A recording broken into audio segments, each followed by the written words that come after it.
आज आपको इस वीडियो के अंदर एक ऐसे सब्जेक्ट पर अपनी बात आपके सामने रखी है। ये सब बातें जो मैं आप लोगों के सामने रख रहा हूं, ये ज्योतिष का ही पार्ट है। लेकिन बहुत लंबे समय से हम लोगों ने सिर्फ ज्योतिष को इतने से भी देखा है। राहु केतु सूर्य शनि बृहस्पति मंगल, बस इतना सही। ज्योतिष अर्थात वेदों की आंख, वेद अर्थात ज्ञान, इस संसार का कायदा कानून नियम, इस संसार का संविधान, उसको देखने के लिए जो आंखें चाहिए वो है ज्योतिष। और ज्योतिष जो देखती है उसका वर्णन होना भी चाहिए। इसीलिए दर्शकों, इस पुरातन सनातन विचारधारा को जो धूमिल हो गई है, इसको उसी ज्योतिष की आंख से आप लोगों के सामने रखने का एक छोटा सा मैं प्रयास करता हूं। जय श्री कृष्णा। प्रिय दर्शकों, आप सभी का स्वागत है हमारे इस YouTube चैनल पर। दर्शकों, इस समय पर पूरी दुनिया के अंदर माहौल कुछ इस तरह का है कि रोज कुछ नई खबर इस तरह से हमारे सामने आती है, जैसे लगता है कि कल तक तो ये सब कुछ था, आज फिर कुछ बदलाव आ गया है, कल फिर कुछ बदलाव आ रहा है और निरंतर बदलाव की ये प्रक्रिया चलती रही है और आगे भी चलती रहेगी। लेकिन ये बदलाव की प्रक्रिया इस समय पर अपनी सबसे तेज गति में है और रोज नए परिवर्तन हमारे सामने आ रहे हैं। और ये घटनाक्रम कोई एक दिन का नहीं है, इसकी पृष्ठभूमि ऊपर वाले ने बहुत पहले से तय कर रखी थी। अब तो हम केवल उस घटनाओं को घटित होता हुआ देख रहे हैं। और इसीलिए मैंने आप लोगों से बहुत पहले ही कहा था, पिछले साल ही मैंने जून माह के अंदर ही आप लोगों से कहा था कि 2022 का साल बहुत बड़े बदलाव के लिए जाना जाएगा। आप देखिए, ब्रिटेन के अंदर वहां पर शासन व्यवस्था का एक अध्याय समाप्त हुआ है। एक नई विचारधारा, एक नई सोच अब वहां पर फिर जन्म लेगी। भारत के अंदर भी आपने हाल ही में देखा होगा, राजपथ का नाम बदलकर कर्तव्य पथ किया गया है। आपको लगता है बहुत छोटी छोटी सी बातें, क्या फर्क पड़ता है? लेकिन ये आप लोगों के लिए, हमारे लिए छोटी बात हो सकती है, लेकिन जो बदलाव कर रहा है, जो प्रकृति, जो परमात्मा इस संसार के लिए बदलाव तय कर रहे हैं, वो छोटा नहीं है, ये बहुत बड़ा है। ऐसी ही गलती किसी समय पर अंग्रेजों ने की थी, जब महात्मा गांधी ने सत्याग्रह आंदोलन शुरू किया था। उन्होंने सोचा छोटी सी मुहिम में क्या फर्क पड़ता है। हुआ क्या, आप लोग जानते हैं। अन्ना हजारे जी कहां बैठे थे धरने पर? दिल्ली के रामलीला मैदान में। उस समय की सरकार ने भी यही सोचा था, छोटी सी बात है, होते रहते हैं। हुआ क्या, एक नई राजनीतिक पार्टी का उदय हो गया। आज आप उसको देख भी रहे हैं, परिवर्तन कितना बड़ा हो चुका है, आपको शायद महसूस भी नहीं हो रहा होगा। यानी कोई भी कदम जो छोटा सा भी होता है, ये इतना छोटा नहीं होता जितना हम समझते हैं। जब हमारे घर में एक बालक का जन्म होता है, उस छोटे से बालक को देख करके आप क्या सोचते हैं? लेकिन वही बालक एक दिन यदि भारत का प्रधानमंत्री बन जाए, तब आप उस दिन को याद कीजिए जिस दिन उसका जन्म हुआ था। यही गलती तो कंस ने भी की थी। उसे बालक समझा था, यानी भगवान श्री कृष्ण को बालक समझ करके उनको वैसे ही देख रहा था। लेकिन कितनी छोटी उम्र के अंदर उन्होंने कंस का वध किया था, यह हम सब लोग जानते हैं।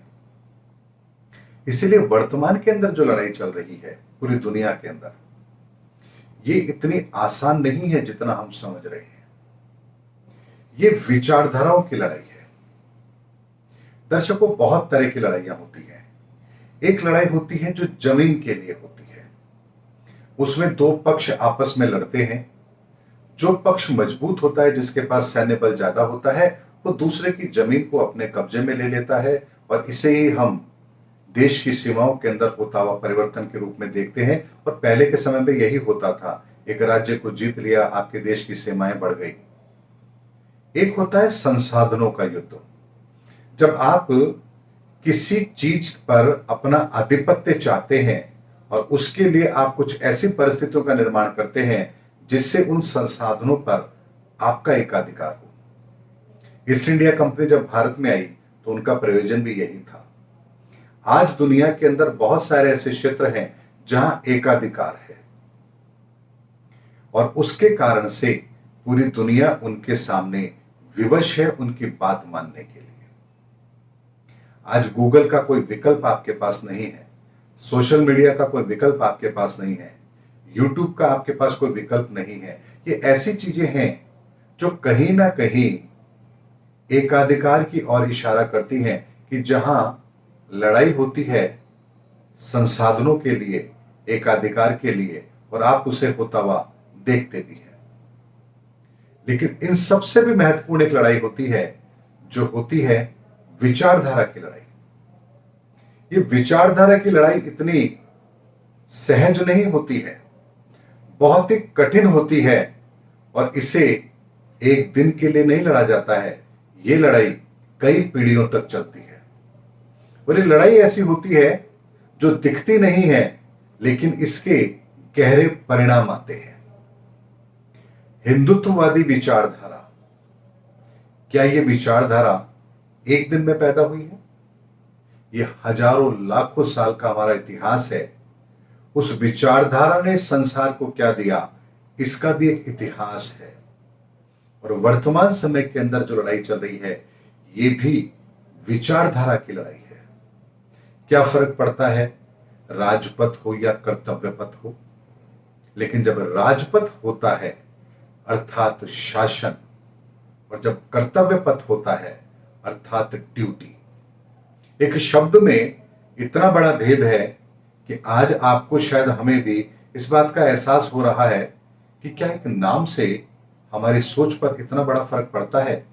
आपको ऐसा लगता हो या ना लगता हो, लेकिन जब मैंने ये बात सुनी तो इस बात की गहराई को समझने में मुझे जरा सी भी देर नहीं लगी कि राजपथ और उसका नाम कर्तव्य पथ, जैसे ही नाम बदला हमारी सोच के अंदर, हमारी विचारधारा के अंदर एक बहुत बड़ा सकारात्मक संदेश जाता है। और ये चीजें जो छोटी छोटी होती है ना, ये आने वाले समय के अंदर एक नए भविष्य का निर्माण करती है, एक नए युग का निर्माण करती है, एक नई विचारधारा का निर्माण करती है और संसार को एक ऐसी आइडियोलॉजी मिलती है जिस पर संसार चलता है।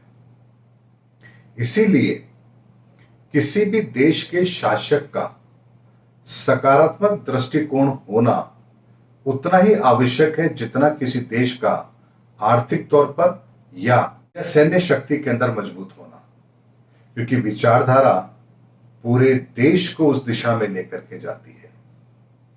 इसीलिए दर्शकों, जो लड़ाई हो रही है इस समय पर पूरी दुनिया के अंदर, ये विचारधारा की लड़ाई है। चाइना अपनी विचारधारा के आधार पर दुनिया के अंदर आगे बढ़ना चाहता है, रशिया अपनी विचारधारा के आधार पर बढ़ना चाहता है, इस्लामिक कंट्री अपनी विचारधारा के आधार पर आगे बढ़ना चाहती है, ईसाईयत अपनी विचारधारा के आधार पर आगे बढ़ना चाहते हैं, कोई पूंजीवादी सोच को लेकर के आगे बढ़ना चाहता है, कोई आतंकवादी सोच को लेकर के आगे बढ़ना चाहता है, कोई कम्युनिस्ट सोच को लेकर के आगे बढ़ना चाहता है, लेकिन कोई भी सकारात्मक सोच को लेकर के आगे नहीं बढ़ना चाहता। इसीलिए यह समय एक नई विचारधारा को स्थापित करने का है और यह विचारधारा की लड़ाई है जो बहुत लोगों को समझ ही नहीं आ रही है। लोग इसे शासन व्यवस्था के तौर पर, राजनीति के तौर पर, कांग्रेस बीजेपी के तौर पर, हिंदू मुस्लिम के तौर पर, China Pakistan Bharat Russia America के तौर पर देख रहे हैं। लेकिन ये बात इतनी सी नहीं है, ये बात विचारधारा की है और एक श्रेष्ठ विचारधारा का निर्माण होना आरंभ हो चुका है। ये दुनिया धीरे धीरे उस ओर आगे बढ़ना शुरू हो चुकी है और अब तो केवल उसकी गति बढ़ रही है। और जैसे इसकी गति और बढ़ना तेज शुरू होगी, पूरी दुनिया के अंदर विचारधारा के परिवर्तन को लेकर के आप एक जन सैलाब आता हुआ देखेंगे। मेरी इस बात को आप नोट कर लीजिए, चाहे तो इसे आप मेरी भविष्यवाणी समझ लीजिए। आने वाले समय के अंदर पूरी दुनिया के अंदर एक नई विचारधारा को लेकर के एक नया जन सैलाब आएगा, जिसे आप पूरी दुनिया के अंदर स्थापित होता हुआ देखेंगे। और जो ये जन सैलाब आएगा विचारों के परिवर्तन का, ये कितने पुराने मान्यताओं को ध्वस्त करता हुआ जाएगा, इसकी आप कल्पना भी नहीं कर सकते। सालों से, हजारों सालों से प्रचलित मान्यताएं, हजारों सालों से जिसे हम फॉलो करते आ रहे हैं, आप ऐसी विचारधाराओं को भी खंडित होता हुआ देखेंगे आने वाले समय में।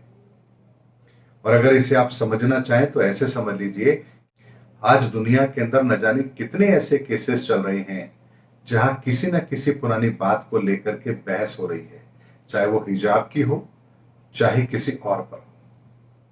यानी ये दुनिया अब परिवर्तन की बातों को स्वीकार करने लगी है, उस पर चिंतन मनन करने लगी है, उस पर लोगों के सुझावों को स्वीकार करने लगी है, उस पर डिबेट होने लगी है। और ये बात छोटी बात नहीं है। परिवर्तन हमेशा छोटा ही होता है, लेकिन ये परिवर्तन धीरे धीरे बढ़ते बढ़ते इतना बड़ा होता है कि फिर उस परिवर्तन को रोकना किसी के लिए भी संभव है ही नहीं। अशोक सम्राट की विचारधारा, उस सम्राट अशोक की विचारधारा को भारत ने कितने लंबे समय तक फॉलो किया, ये आप हम सब लोग अच्छी तरह से जानते हैं। इसीलिए तो हमारे राष्ट्रीय प्रतीक पर वही अशोक स्तंभ आज भी है। और यही हमारी इस सोच को दर्शाता है कि हम कितनी सहजता के साथ विचारधाराओं के परिवर्तन को स्वीकार करते हैं। और यही हिंदू धर्म की सबसे बड़ी विशेषता है कि वो समय आने पर अपनी विचारधारा में परिवर्तन स्वीकार करता है। उम्मीद करता हूं दर्शकों, मैंने आज आपको इस वीडियो के अंदर एक ऐसे सब्जेक्ट पर अपनी बात आपके सामने रखी है।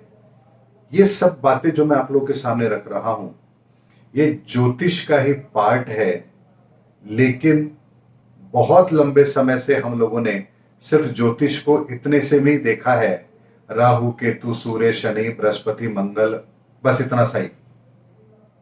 ज्योतिष अर्थात वेदों की आंख, वेद अर्थात ज्ञान, इस संसार का कायदा कानून नियम, इस संसार का संविधान, उसको देखने के लिए जो आंखें चाहिए वो है ज्योतिष। और ज्योतिष जो देखती है उसका वर्णन होना भी चाहिए। इसीलिए दर्शकों, इस पुरातन सनातन विचारधारा को जो धूमिल हो गई है, इसको उसी ज्योतिष की आंख से आप लोगों के सामने रखने का एक छोटा सा मैं प्रयास करता हूं। बहुत से लोगों को लगता है कि ये ज्योतिष की बात नहीं करते, आप कुछ और बात करते हो। लेकिन जिन लोगों ने ज्योतिष को स्थूल रूप में पहचाना है, स्थूल रूप में जाना है, 12 राशि और 9 ग्रहों के रूप में ही केवल देखा है, शायद उन्हें यही लग रहा है। लेकिन जो ज्योतिष को अच्छी तरह से समझते हैं, ज्योतिष की व्यापकता को समझते हैं, ज्योतिष की गहराई को समझते हैं, वो ये जानेंगे कि संसार का कोई भी काम बिना ज्योतिष के संभव ही नहीं है।